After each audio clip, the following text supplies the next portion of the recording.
Que la paix, la miséricorde et la bénédiction d'Allah soient sur vous. Cours numéro 25. La description de l'enfer. Après avoir loué Allah et lui avoir fait des éloges, puis prié sur le prophète, paix et bénédiction sur lui, sa famille et ses compagnons, l'auteur, qu'Allah lui fasse miséricorde, a dit « Mes chers frères, Allah nous a mis en garde contre l'enfer et nous a informé de certains de ses châtiments terrifiants qui arrachent le cœur. Allah nous en a informé par miséricorde envers nous, afin que nous prenions nos précautions et craignions son châtiment. Lisez donc dans le livre d'Allah et la sunna de son messager, paix et bénédiction sur lui, les horreurs qui s'y trouvent. Peut-être vous rappellerez-vous. Revenez vers votre Seigneur repentant et soumettez-vous à lui, avant que le châtiment ne vous parvienne. Vous n'aurez alors aucun secours. Allah dit, dans le sens des versets, « Et craignez le feu qui a été préparé pour les mécréants. » Il dit aussi, « Nous avons préparé des chaînes, des carcans et un feu ardent pour les mécréants. » Il dit également, « Nous avons préparé pour les injustes un feu qui les entoure de toutes parts. » Il dit en s'adressant à Iblis, « Excepté ceux qui te suivront parmi les égarés. L'enfer sera sûrement leur lieu de rendez-vous à tous. Il a 7 portes et chacune d'entre elles aura sa part déterminée. » Il dit aussi, « Et les mécréants seront conduits en groupe à l'enfer. Lorsqu'ils y seront, leurs portes s'ouvriront. Et ceux qui ont mécru en leur Seigneur auront le châtiment de l'enfer, et quelle mauvaise destination. Quand ils y seront jetés, ils entendront son gémissement et son bouillonnement. Peu s'en faut qu'elle n'éclate de rage. » Allah dit, le jour où le châtiment les enveloppera d'en haut et sous leurs pieds. Il dit également, ils seront couverts par des nuées de feu et d'autres couches s'étendront en dessous d'eux. Voilà le châtiment contre lequel Allah met en garde ses serviteurs. Ô mes serviteurs, craignez-moi donc. Il dit aussi, et les gens de la gauche, et qui te dira qui sont les gens de la gauche? Ils subiront un souffle brûlant et seront abreuvés d'une eau bouillante, sous une ombre de fumée noire, ni fraîche ni douce. Allah dit, et ils dirent, c'est-à-dire les hypocrites, ne partez pas sous la canicule. Dit, l'enfer est encore plus chaud. Allah dit, et qui te dira ce qu'est ce précipice? C'est un feu ardent. Allah dit, certes, les criminels sont dans l'erreur et la folie. Le jour où ils seront traînés dans le feu sur leur visage, goûtés au contact de saqar, c'est-à-dire la chaleur brûlante de l'enfer. Il dit aussi, et qui te dira ce qu'est saqar? Il ne laisse rien et n'épargne rien. Il brûle la peau et la noircit. Allah dit, ô vous qui avez cru, préservez vos propres personnes ainsi que vos familles d'un feu dont le combustible sera les gens et les pierres, surveillés par des anges très forts et rudes, qui ne désobéissent pas aux ordres d'Allah et exécutent tout ce qu'il commande. Allah dit, le feu jette des étincelles aussi grandes que des châteaux, et dont la couleur ressemble au chameau roux. Il dit également, et ce jour-là tu verras les criminels enchaînés dans des carcans, leurs tuniques seront de goudron, et le feu couvrira leur visage. Il dit aussi, lorsqu'ils seront enchaînés, les carcans au cou, traînés dans l'eau bouillante puis jetés en enfer.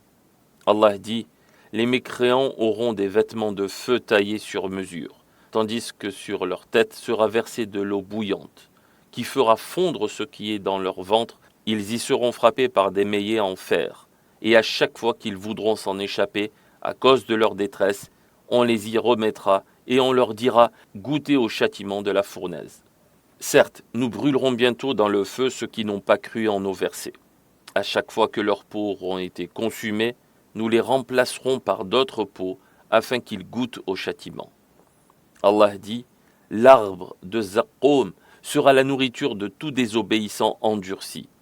Comme du métal fondu, il bouillonnera dans leur ventre comme l'eau en ébullition. » Il a dit au sujet de cet arbre, c'est un arbre qui prend ses racines dans les profondeurs de la fournaise. Ses fruits ressemblent à des têtes de diable.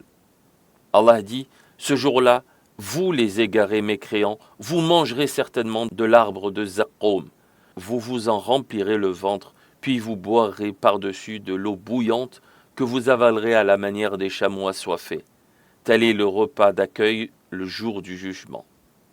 Il dit aussi, et s'ils réclament à boire, alors ils seront abreuvés d'une eau semblable à du métal fondu qui leur brûlera le visage. Quelle mauvaise boisson et quelle détestable demeure. Allah dit, et ils y seront abreuvés d'une eau bouillante qui leur déchirera les entrailles. Allah dit, il sera abreuvé d'une eau fétide, c'est-à-dire purulente, qui tentera d'ingurgiter à petites gorgées, mais c'est à peine s'il pourra l'avaler. La mort lui viendra de toutes parts, sans qu'il puisse mourir pour autant, et il aura devant lui un dur châtiment. Certes, les criminels demeureront éternellement dans le châtiment de l'enfer qui ne sera jamais interrompu et dans lequel ils seront remplis de désespoir. Nous ne leur avons fait subir aucun tort, mais c'est plutôt eux qui étaient injustes. Ils crieront « Ô Malik, que ton Seigneur nous achève !» Il répondra « Vous y êtes plutôt pour y rester éternellement. » Allah dit « Leur refuge sera l'enfer. Chaque fois que sa chaleur diminuera, nous la raviverons. » Allah dit « Ceux qui mécroient y sont injustes. Allah n'est nullement disposé à leur pardonner, ni à les guider au droit chemin. Ils seront uniquement guidés au chemin de l'enfer, où ils demeureront éternellement. Et cela est facile pour Allah. » Allah dit « On les empêchera d'atteindre ce qu'ils désirent, comme cela fut le cas auparavant avec leurs semblables, car ils se trouvaient dans un doute profond. » Allah dit « Et quiconque désobéit à Allah et à son messager aura le feu de l'enfer pour y demeurer éternellement. » Il dit enfin « Et qui te dira ce qu'est le hutama, le feu attisé d'Allah, qui monte jusqu'au cœur. Il se refermera sur eux, scellé par de longues colonnes enflammées. » Le verset sur sa description et le détail de ces châtiments éternels sont très nombreux. Quant au hadith, Abdallah ibn Mas'ud rapporte que le prophète, paix et bénédiction sur lui, a dit « L'enfer sera amené au jour de la résurrection. Il sera traîné par 70 000 chaînes et chacune d'entre elles sera tirée par 70 000 anges. » Hadith rapporté par Muslim. Abu Hurayra rapporte que le prophète, paix et bénédiction sur lui, a dit « Ce feu que l'enfant d'Adam allume constitue 1/60 du feu de l'enfer. » Les compagnons dirent « Ô messager d'Allah, celui-ci est déjà suffisant. » Il dit « Celui de l'enfer le surpasse 69 fois, chacune étant aussi ardente que celui-ci. » Hadith rapporté par le Bukhari et Muslim. Il rapporte aussi « Nous étions en compagnie du prophète, paix et bénédiction sur lui, quand nous entendîmes un bruit sourd. Le prophète, paix et bénédiction sur lui, nous interrogea « Savez-vous de quoi il s'agit ?» Nous dîmes « Allah et son messager le savent mieux. » Il dit « C'est une pierre qu'Allah a jetée en enfer depuis 70 ans. Depuis tout ce temps, elle tombait jusqu'à atteindre le fond. » Hadith rapporté par Muslim. Utba ibn Razwan rapporte « On nous a dit qu'une pierre qui est lancée au bord de l'enfer s'y précipite pendant 70 ans, sans en atteindre le fond. Par Allah, l'enfer sera rempli. Est-ce que cela vous étonne ?» Hadith rapporté par Muslim. Ibn Abbas, qu'Allah l'agrée, rapporte que le prophète, paix et bénédiction sur lui, a dit « Si une goutte de zaqqum venait à tomber sur la terre, elle détruirait toute trace de vie, c'est-à-dire leur moyen de subsistance. » Hadith rapporté par Tirmidhi, Ibn Majah, et jugé faible par Al-Albani. Ad-Nu'man ibn Bashir rapporte que le prophète, paix et bénédiction sur lui, a dit « La personne la moins châtiée en enfer portera 2 sandales de feu, nouées avec des lacets de feu, qui feront bouillir sa cervelle comme l'eau dans la marmite. Il pensera être la personne la plus châtiée, alors qu'il aura le châtiment le plus léger. » Hadith rapporté par Al-Bukhari et Muslim. Anas ibn Malik rapporte que le prophète, paix et bénédiction sur lui, a dit « Au jour de la résurrection, on amènera la personne la plus privilégiée de ce bas monde, mais qui fait partie des condamnés au feu, et on la plongera une seule fois dans l'enfer. Puis, on lui dira « Ô enfant d'Adam, as-tu connu le moindre bien? As-tu goûté au moindre bienfait ?» Elle répondra « Non, par Allah, ô Seigneur. » Puis on verra venir à la personne qui a subi le plus de malheur sur la terre, mais qui est promise au paradis. On l'y plongera une seule fois, on lui dira ensuite « Ô enfant d'Adam, as-tu déjà connu le moindre malheur? As-tu subi la moindre épreuve ?» Elle répondra « Non, par Allah, ô Seigneur. Je n'ai jamais connu la misère, et je n'ai jamais rencontré la moindre difficulté. » Hadith rapporté par Muslim. C'est-à-dire que les gens de l'enfer oublieront tous les délices dont ils auront profité dans ce bas monde, et les habitants du paradis, quant à eux, oublieront tous les malheurs qui se seront abattus sur eux ici-bas. Il rapporte également que le prophète, paix et bénédiction sur lui, a dit « On demandera à un homme condamné à l'enfer au jour de la résurrection, vois-tu si tu possédais la terre et tout ce qu'elle contient, la donnerais-tu en rançon pour échapper à l'enfer ?» Il dira oui. Allah lui dira alors « Pourtant, je t'ai donné moins que cela alors que tu étais encore dans les reins d'Adam, que tu ne m'attribues aucun associé, mais tu as préféré me donner des associés. » Hadith rapporté par Al-Bukhari et Muslim. Ya'la ibn Munya a dit « Allah créera des nuages de feu par lesquels il recouvrira les gens de l'enfer. Lorsqu'ils seront au-dessus d'eux, il leur dira « Ô gens du feu, que voulez-vous? Que demandez-vous » Ils se rappelleront les nuages et l'eau qui en descendaient dans ce bas monde, et ils diront « Nous voulons à boire, ô Seigneur ». Il fera alors tomber sur eux des carcans et des chaînes qui s'ajouteront à ceux qu'ils portent déjà, ainsi que des braises qui attiseront le feu sur eux. Hadith rapporté par Tabarani et jugé faible par Al-Albani. Abu Moussa rapporte que le prophète, paix et bénédiction sur lui, a dit « 3 catégories de personnes ne rentreront pas au paradis. L'alcoolique invétéré, celui qui rompt ses liens de parenté, et celui qui croit en la sorcellerie, en la pratiquant ou en la demandant à autrui. L'alcoolique avéré sera abreuvé par Allah d'un fleuve nommé Al-Ghawta. On lui demanda « Et qu'est-ce qu'Al-Ghawta » Il dit « Un fleuve rempli de ceux qui émanent du sexe des fornicateurs, dont l'odeur insupportera les gens de l'enfer. » Hadith rapporté par l'imam Ahmad et jugé faible par Al-Albani. Jabir ibn Abdillah rapporte que le prophète, paix et bénédiction sur lui, a dit « Allah a pris l'engagement envers celui qui boit une boisson enivrante de lui donner à boire tinat al-khabal. » On demanda « Et qu'est-ce que tinat al-khabal » Ô messager d'Allah, il dit « C'est la transpiration et le pu des gens de l'enfer. » Hadith rapporté par Al-Bukhari et Muslim.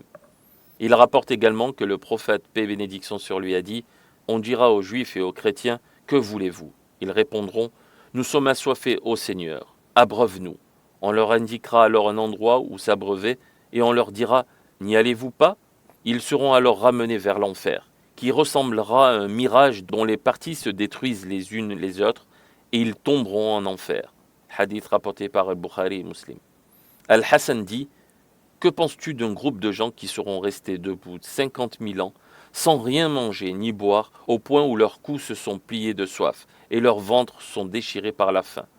Ils seront ensuite conduits au feu et seront abreuvés d'une source d'eau bouillante dont la température a atteint son paroxysme. » L'imam Ibn al-Jawzi dit, en décrivant l'enfer, « C'est une demeure dont les gens sont expulsés et éloignés de la miséricorde d'Allah, qui sont privés de leurs souhaits et de toute félicité, dont la clarté du visage est remplacée par la noirceur de l'obscurité, qui sont frappés par des maillets plus durs encore que les montagnes élevées, et qui est gardé par des anges durs et sans pitié. Si vous pouviez les voir dans l'eau bouillante se noyer et dans le froid glacial être jetés, leur tristesse est éternelle, et ils ne connaîtront plus jamais le bonheur.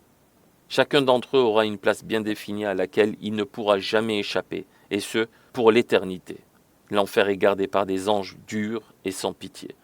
Ils pleureront et se lamenteront sur le temps qu'ils auront perdu dans leur jeunesse passée, et ces pleurs ne feront qu'augmenter. L'enfer est gardé par des anges durs et sans pitié. Quel malheur face à la colère du Créateur, à laquelle ils ne pourront échapper. Quelle épreuve de ne pouvoir se dérober face à cette immense calamité. Quelle honte les recouvrira face aux témoins et devant l'humanité. Où seront les riches qui auront amassé? Quels bénéfices auront-ils tirés de leurs péchés? Ils seront semblables à des mirages passés, puis leurs corps seront calcinés, et chaque fois qu'ils auront brûlé, ils seront remplacés. L'enfer est gardé par des anges durs et sans pitié. Ô Allah, sauve-nous de l'enfer et préserve-nous de cette demeure pleine de honte et de déperdition. Installe-nous par ta miséricorde dans la demeure des pieux et des bienfaisants, et pardonne-nous ainsi qu'à nos parents et à l'ensemble des musulmans par ta miséricorde, toi qui es le plus miséricordieux des miséricordieux. Que les prières et les salutations d'Allah soient sur notre prophète Mohammed, sa famille et l'ensemble des compagnons.